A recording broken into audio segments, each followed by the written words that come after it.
بیٹی بچانے کا نعرہ یہ کیوں لگانا پڑتا ہے؟ کیونکہ 2025 کے اس ترقی کے دور میں جب ہمارے بھارت کا جھنڈا چاند کے اوپر بھی لہرا رہا ہے، آج بھی بھارت میں لاکھوں بچیوں کو ماں کے پیٹ میں مار دیا جاتا ہے۔ الٹرا ساؤنڈ کے ذریعے ان کو جانچ کر کے کہ ماں کے پیٹ میں لڑکی پل رہی ہے، اس کو ماں کے پیٹ میں ہی ختم کر دیا جاتا ہے۔ اگر آپ اس کے اسباب پر غور کریں، اس کی وجہ پر غور کریں، تو بہت بڑی وجہ لڑکیوں کی شادی میں آنے والی پریشانی۔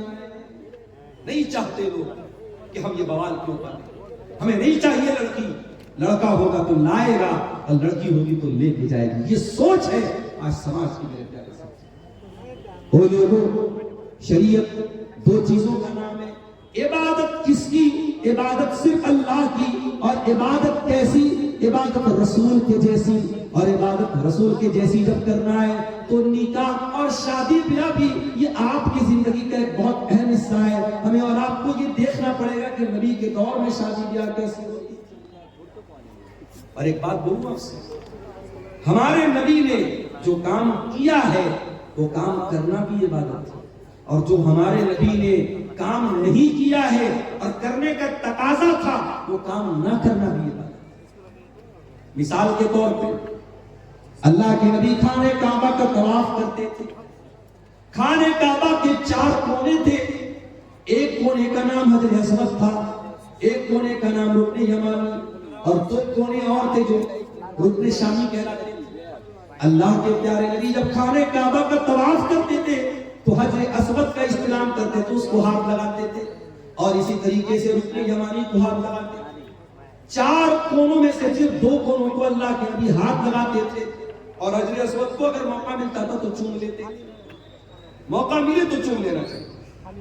جو لوگ حج کرنے جاتے ہیں، عمرہ کرنے جاتے ہیں، وہ دیکھتے ہوں گے کہ خاص طور سے جو افریقہ والے، سودان والے موٹے موٹے ہوتے ہیں، یہ کسی اور کو آگے آنے ہی نہیں دیتے۔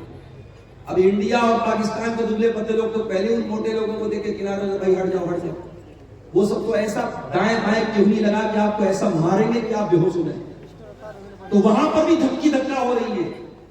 یاد رکھو میرے پیارے ساتھی، حجر اسود کو چومنا یہ سنت ہے، ضروری نہیں ہے۔ اگر کوئی حج کر لے، عمرہ کر لے، اگر ایک بار بھی اس کو حجر اسود کو چومنے کے یا چھونے کا موقع نہ ملے، اس کے حج عمرہ کے ثواب میں کوئی کمی آنے والی نہیں۔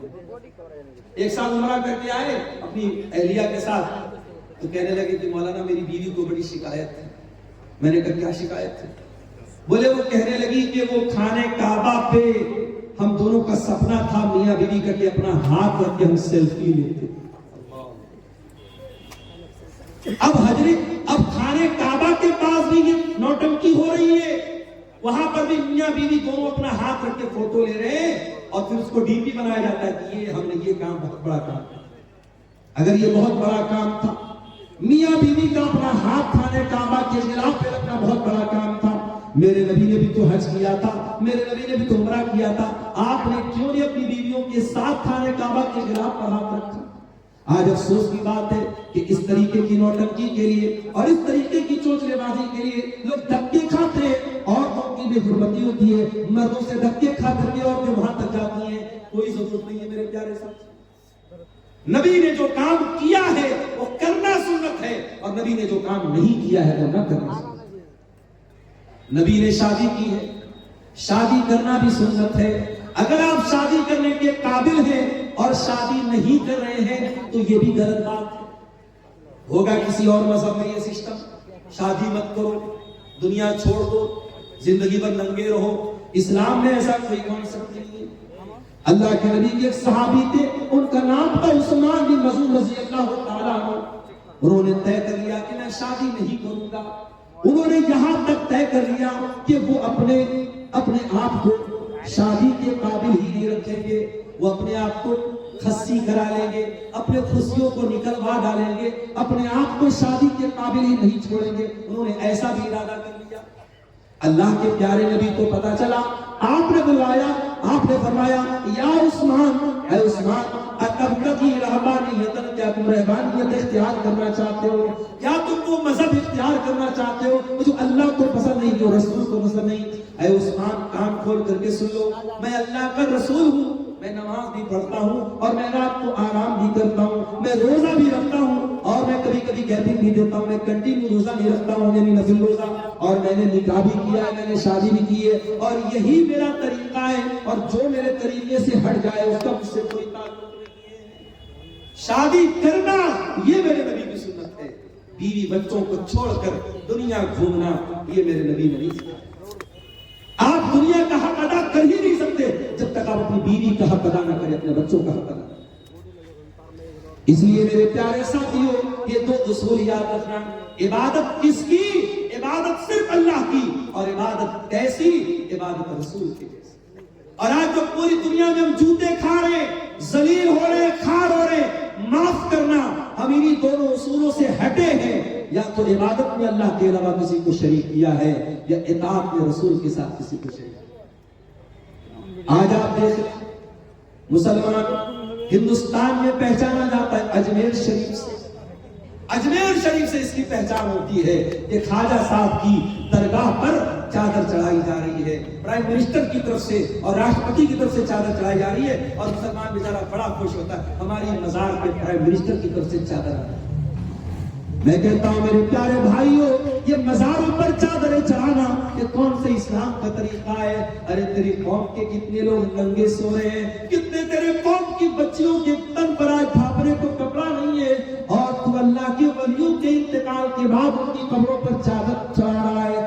اور آپ جا کے پتہ لگا لیجئے گا، درگاہوں پہ چڑھنے والی یہ چادریں یہ روٹیٹ ہوتی رہتی ہیں، جو چادر آپ چڑھاتے ہیں وہی چادر مارکیٹ میں بکتی ہے اور دوبارہ پھر چڑھائی جاتی ہے، روٹیشن چلتا رہتا ہے۔ یہ گندا بن چکا ہے۔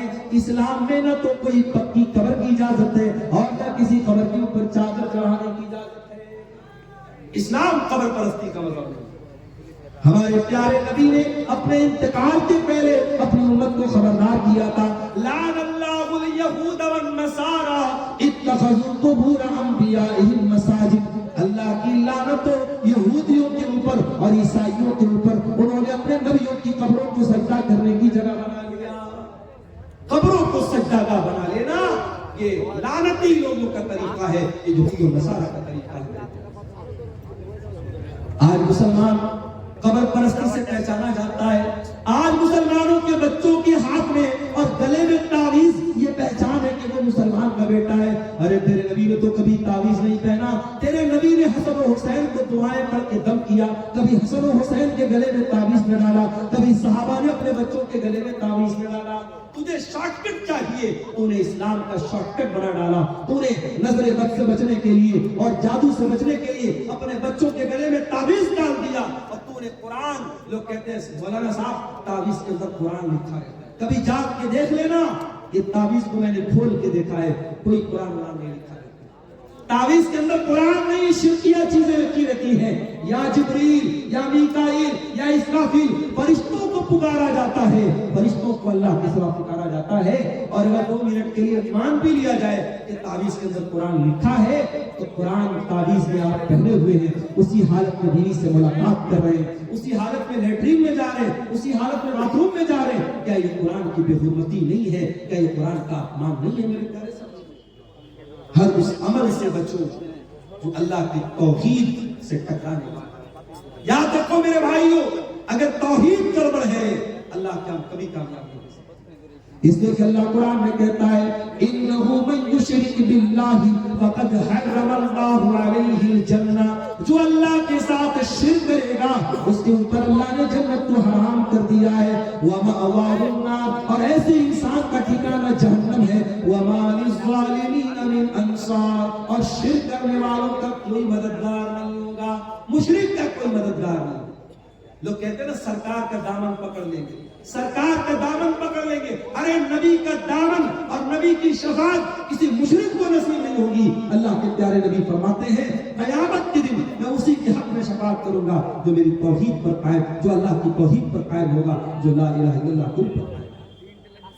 اسی لیے توحید کی حفاظت کرو میرے پیارے ساتھی، مرتے دم تک کبھی شرک نہ کرنا، لا تشرک باللہ۔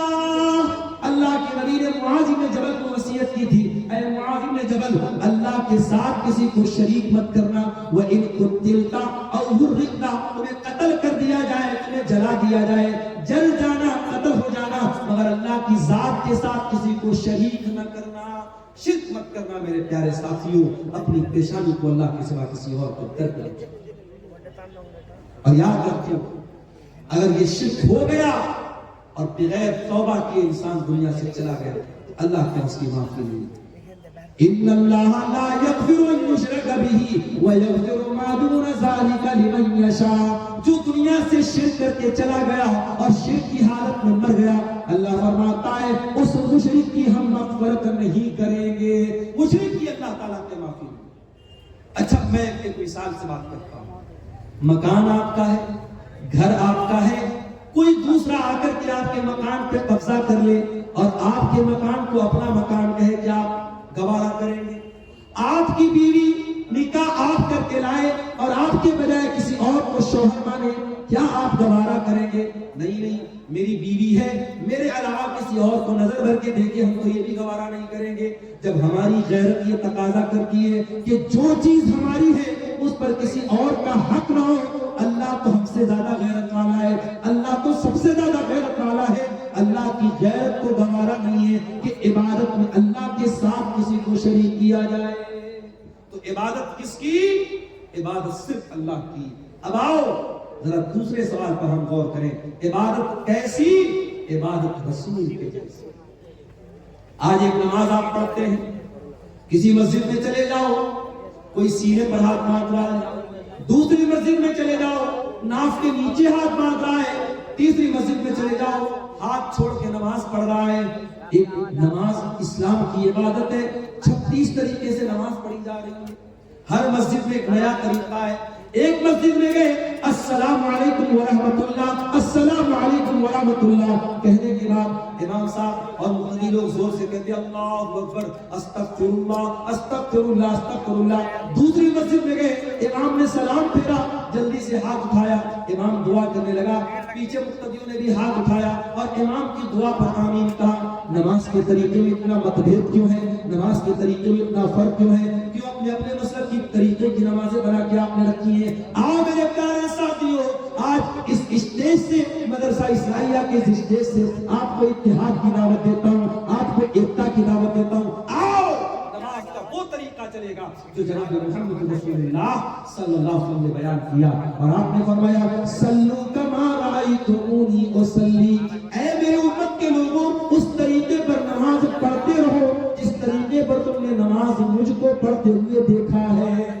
نبی کا یہ کہنا کہ میرے طریقے پر نماز پڑھتے رہو، نبی کا یہ کہنا اس بات کی دلیل ہے کہ قیامت تک وہ طریقہ محفوظ رہے گا. اور آج بھی حدیث کی کتابیں بتاتی ہیں کہ اللہ کے نبی جب تشہد میں بیٹھتے تھے تو کہاں پر انگلی ہلاتے تھے، کہاں پر انگلی کو حرکت دیتے تھے. جب آپ رکوع میں جاتے تھے تو گھٹنوں کو کیسے پکڑا کرتے تھے. جب آپ سجدے میں جایا کرتے تھے تو آپ کی ناک زمین پر ہوتی تھی کہ نہیں تھی، آپ کی پیشانی زمین پر ہوتی تھی یا نہیں تھی. ایک ایک طریقہ آپ کا نماز کا حدیث کی کتابوں میں ملے گا. تو عبادت کیسی؟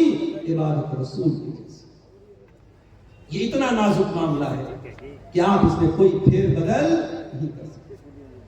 چلیے ایک مثال آپ کو دیتا ہوں، بہت پیاری مثال ہے، اس کو ذرا غور سے سنیں. حدیث کہاں پر ہے؟ بخاری میں بھی ہے، مسلم میں بھی ہے. راوی کون ہے؟ براء ابن عازب. کہتے اللہ کے پیارے نبی نے مجھ سے فرمایا اذا اتیت مضجعک، اے برا جب تم بستر پہ سونے جاؤ تو پہلے تم وضو کر لیا کرو. ہمارے پاس کچھ عورتوں کا فون آیا، مولانا صاحب بڑے ڈراؤنے سپنے آتے ہیں، مولانا صاحب رات میں ڈراؤنے سپنے آتے ہیں، جنات پریشان کرتا ہے، جادو سے پریشان ہے. چلو ایک طریقہ تم کو بتا رہا ہوں، کبھی جنات پریشان نہیں کریں گے. جب بھی رات میں بستر پہ سویا کرو تو وضو کر کے سویا کرو. وضو کر کے سونا یہ نبی کی سنت ہے. نبی اکرم نے فرمایا کہ اے برا جب تم بستر پہ سونے جاؤ تو وضو کر لو. کون سا وضو؟ جو نماز کے لیے کرتے ہو، جو جنرل وضو ہے، جو عام طریقہ ہے وضو کرنے کا. اور اس کے بعد اپنے داہنی کروٹ لیٹ جاؤ. اور اے برا ابن عازب، اب میں جو دعا سکھا رہا ہوں اس دعا کو تم پڑھ کر کے سو جاؤ. کون سی دعا ہے؟ اللہم اسلمت نفسی الیک وفوضت امری الیک والجأت ظہری الیک رغبتا ورہبتا الیک لا ملجا ولا منجا منک الا الیک آمنت بکتابک بِكِتَابِكَ الَّذِي أَنزَلْتَ وَبِنَبِيِّكَ الَّذِي أَرْسَلْتَ. نبی نے یہ دعا سکھائی.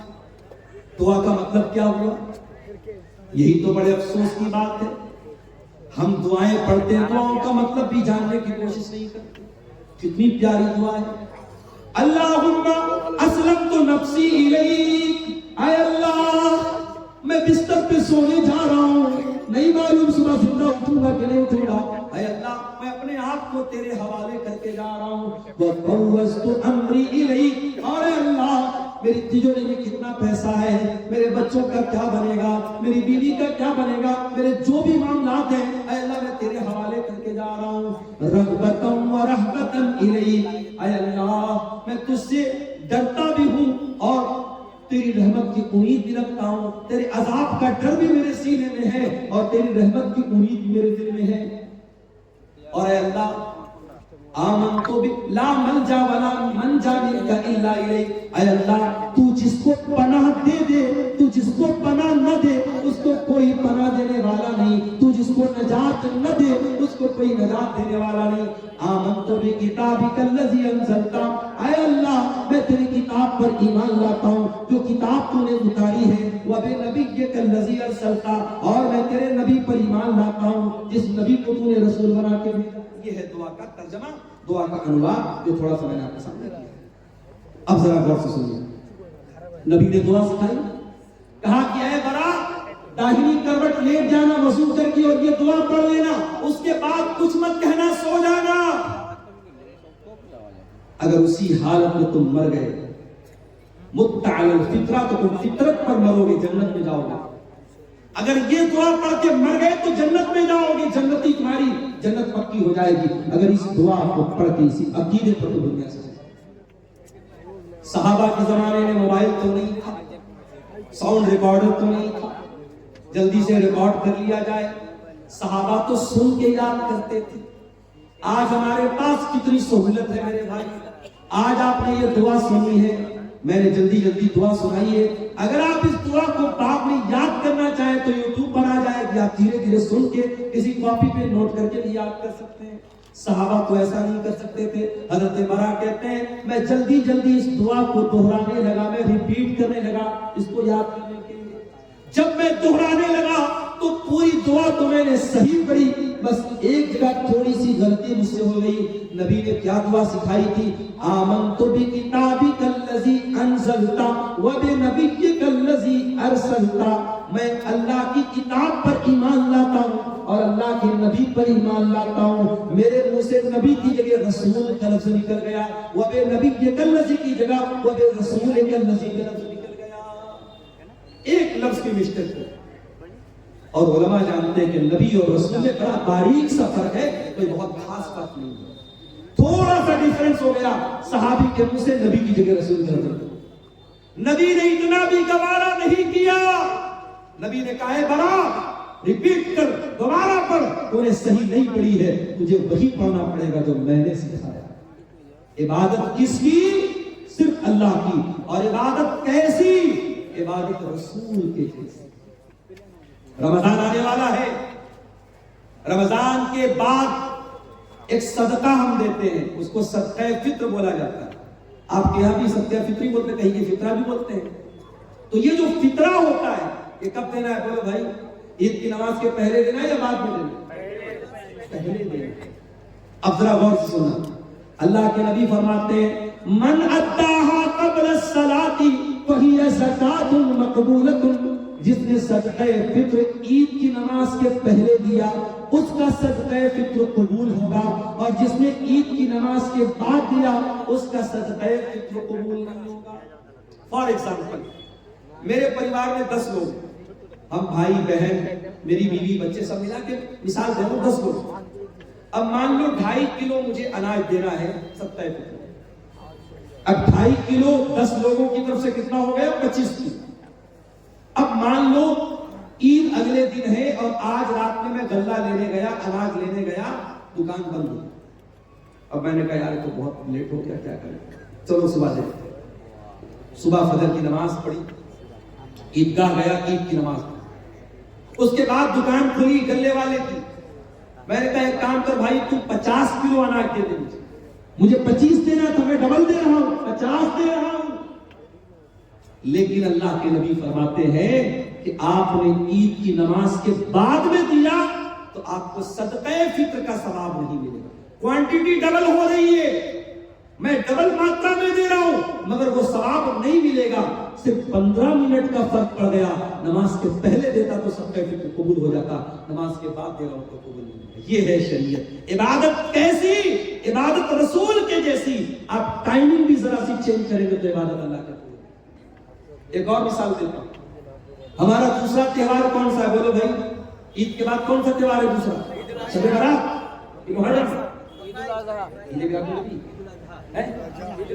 عید الاضحیٰ، بقرعید کا تہوار۔ بقرعید کے تہوار میں آپ قربانی کب کرتے ہیں؟ عید الاضحیٰ کی نماز کے پہلے کرتے ہیں یا بعد میں کرتے ہیں؟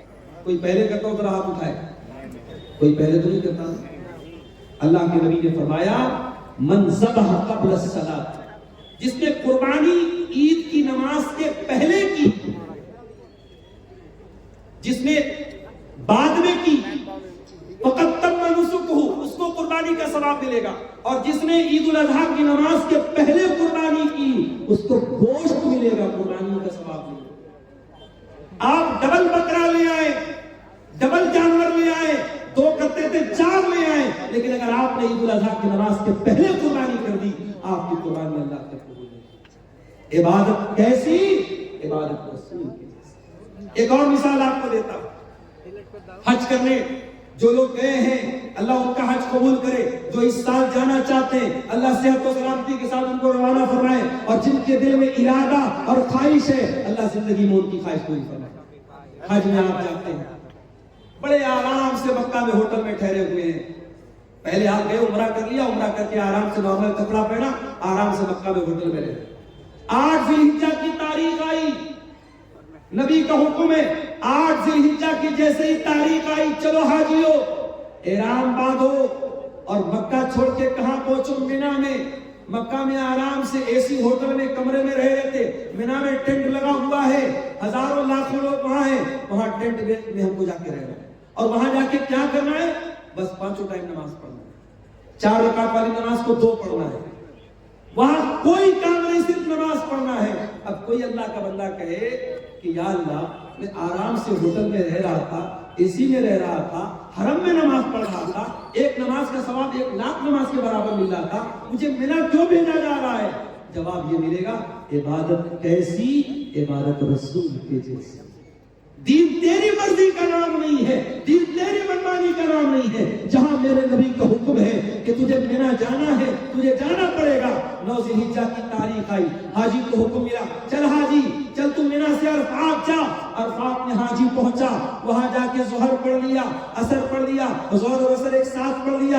اب ظہر سے لے کر کے سورج ڈوبنے تک 5 گھنٹہ 6 گھنٹہ کڑی دھوپ نکلی ہے، مئی کا مہینہ ہے، حاجی آرام سے اپنے مینا میں ٹینٹ میں رہ رہا تھا، اس کو عرفات میں بھیجا گیا ہے، کھلے میدان کے نیچے 5-6 گھنٹہ کیا کرنا ہے؟ کچھ نہیں کرنا ہے، کوئی نماز پڑھنا ہے نہیں پڑھنا ہے، ظہر عصر کے بعد وہاں بیٹھ کے اللہ کا ذکر کرنا ہے، دعائیں کرنا ہے۔ یہ حج کا پورا طریقہ کبھی آپ غور کیجئے گا، حج کا پورا طریقہ ہمیں بتاتا ہے اسلام ہماری مرضی کا نام نہیں ہے، اسلام ہماری خواہشات کا نام نہیں ہے، اسلام اپنی اچھاؤں پر چلنے کا نام نہیں ہے، اسلام اللہ اور اس کے رسول کے طریقے پر چلنے کا نام ہے۔ عبادت کس کی؟ عبادت صرف اللہ کی، اور عبادت کیسی؟ عبادت رسول کی جیسی۔ میرے عزیزوں، آج افسوس کی بات ہے کہ مسلمان اپنے آپ کو مسلمان بھی کہتا ہے، نبی کا کلمہ پڑھنے والا بھی کہتا ہے، اور دین میں منمانی کرتا ہے، دین میں نئی نئی بدعتیں نکالتا ہے۔ مسلمان بھول گیا، اس کے نبی اپنے ہر خطبے میں کہتے تھے وَشَرُّ الْأُمُورِ مُحْدَثَاتُهَا وَكُلُّ مُحْدَثَةٍ بِدْعَةٌ وَكُلُّ بِدْعَةٍ ضَلَالَةٌ وَكُلُّ ضَلَالَةٍ فِي النَّارِ۔ دین کے اندر ہر نیا کام بدعت ہے، اور ہر بدعت گمراہی ہے، اور ہر گمراہی جہنم میں لے کر کے جانے والی ہے۔ یہ بدعتیں ہمارا دنیا میں بھی جینا حرام کر رہی ہیں۔ ابھی میں نوگچھیا سے آپ کے کٹیہار آ رہا تھا، مجھے کسی نے بتایا وہاں پہ کوئی عرس ہو رہا ہے۔ عرس جانتے ہو؟ عرس کیا ہوتا ہے؟ عرس وہ تاریخ ہوتی ہے جس تاریخ میں جس کی مزار ہے، جس کی قبر ہے، اس کا انتقال ہوا ہے، اس کے انتقال پر غم نہیں منایا جاتا، عرس منایا جاتا ہے۔ کیوں؟ یہ عقیدہ رکھا جاتا ہے کہ اللہ کا ولی جس دن اس کا انتقال ہوا اس کی تو سہاگ رات ہے، اس کے معنی یہ میں غلط ترجمہ نہیں کر رہا ہوں، اس دلہن سے بنا، عریس سے بنا ہے، گویا کہ وہ اللہ سے ملاقات کر رہا ہے، اپنے محبوب سے مل رہا ہے، اس کی شادی کی رات ہے، اس خوشی میں عرس منائے۔ استغفر اللہ، یہ ہے عرس کی حقیقت۔ اور مسلمان آج عرس منا رہا ہے، پورا نوگچھیا کا پورا روڈ جام ہے۔ میرے پیارے ساتھیوں، یہ بدعتیں ہمارا جینا ہے۔ آج آپ دیکھ لو، اسلام کے اوپر عمل کرنے میں کوئی ٹریفک جام نہیں ہوتا، اسلام پر عمل کرنے میں کسی کے لیے کوئی مسئلہ کھڑا نہیں ہوتا۔ مسئلہ تب کھڑا ہوتا ہے جب ہم بدعات اور خرافات میں مبتلا ہوتے ہیں۔ اور علماء اقبال نے صحیح کہا تھا، یہ امت روایات میں کھو گئی، حقیقت خرافات میں کھو گئی۔ میرے بھائیوں، بدعت سے بچو۔ اور آخری بات بیان کرنے بعد ختم کر رہا ہوں، یہ بدعت جو ہوتی ہے یہ آخرت میں بھی بہت گھاٹے کا سودا بنے گی، آخرت میں بھی بہت نقصان پہنچائے گی۔ اللہ کے نبی جب قیامت کے دن اپنے امتیوں کو کوثر کا جام پلائیں گے تو کچھ ایسے لوگ آئیں گے جن کے ہاتھ اور پیر چمک رہے ہوں گے وضو کی وجہ سے، وضو کی وجہ سے ان کے ہاتھ پیر چمک رہے ہوں گے۔ اللہ کے نبی ان کو کوثر کا جام پلانا چاہیں گے، فرشتے کہیں گے اللہ کے نبی آپ ان کو نہیں پلا سکتے۔ اللہ کے نبی کہیں گے یہ تو میری امت کے لوگ ہیں، یہ تو میرے ماننے والے لوگ ہیں، میرا کلمہ پڑھنے والے لوگ ہیں۔ آپ فرمائیں گے کیوں ان کو مجھے تم کوثر کا پانی نہیں پلانے دے رہے ہو فرشتوں، کیا بات ہے؟ فرشتے کیا جواب دیں گے؟ انک لا تدری ما احدث بعدک، اے اللہ کے رسول آپ نہیں جانتے یہ بدعتی لوگ ہیں، انہوں نے آپ کے بعد آپ کے دین میں بہت سارے نئے نئے کام نکالے ہیں۔ جب نبی کو پتا چلے گا یہ بدعتی لوگ ہیں، بخاری اور مسلم کے الفاظ ہیں، اللہ کے رسول فرمائیں گے سحقن سحقن لمن غیر بعدی، جن لوگوں نے میرے دین کو بدل ڈالا ان کے لیے بربادی ہو۔ تو بدعتی کو قیامت کے دن اللہ کے نبی بھی دھکا دے کے بھگا دیں گے، اس کو نہ کوثر کا جام ملے گا نہ اللہ کی نجات ملے گی۔ اللہ ہم سب کو بدعت و خرافات سے بچائے۔ یہ دو سوالات آئے ہیں، ان کا جواب دے کے میں اجازت چاہوں گا۔ سونے کی صحیح طریقہ کیا ہے، یعنی کس طرف سر کر کے سونا چاہیے؟ اگر پچھم کی طرف پیر کر کے سوئیں تو کیا ہو؟ کوئی حرج کی بات نہیں، پچھم کی طرف پیر کر کے سونے میں کوئی حرج کی بات نہیں۔ کوئی ایسی دلیل نہیں ہے کہ پچھم کی طرف پیر کرنے سے یہ قبلہ کی توہین ہوتی ہے۔ پچھم کی طرف سے آپ کو پیشاب کرنے سے منع کیا گیا، پچھم کی طرف آپ کو پاخانہ کرنے سے منع کیا گیا۔ پچھم کی طرف آپ جب پیشاب پاخانہ کریں تو نہ تو اپنا چہرہ کریں نہ پیٹ کریں۔ اسی طریقے سے پچھم کی طرف تھوکنے سے منع کیا گیا، لیکن پچھم کی طرف پیر کر کے سونے میں کوئی حرج کی بات نہیں ہے۔ بلکہ اگر کوئی مجبور آدمی ہے جو بیٹھ کر کے نماز نہیں پڑھ سکتا ہے، جب وہ لیٹ کر کے نماز پڑھے گا تو اس کا پیر کدھر ہوگا؟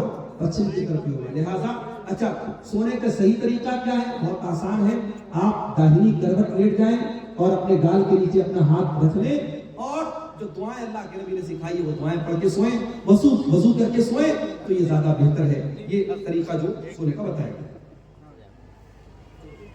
بھاگلپور ضلع میں ایک جگہ ہے جس کا نام بی پور ہے، وہاں پہ ایک پیر کے نام سے مشہور ہے۔ وہاں پہ کٹیہار کے مسلمان اور بھاگلپور کے مسلمان زیادہ تر منت کے ارادے سے بکرا اور مرغا چڑھانے جاتے ہیں۔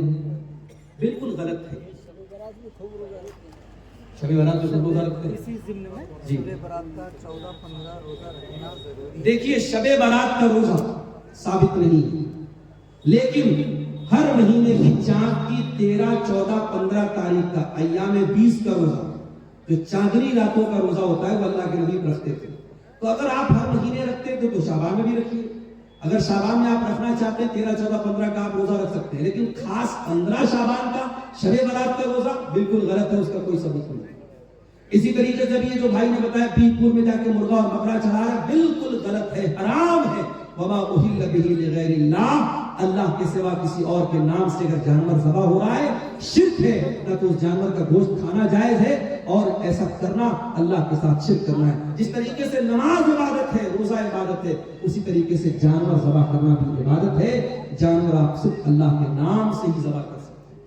اسی لیے جو میک ڈونلڈ میں جا کے چکن کھاتے ہو، پتہ لگا لو کہ وہ ذبح والا جانور ہے کہ نہیں۔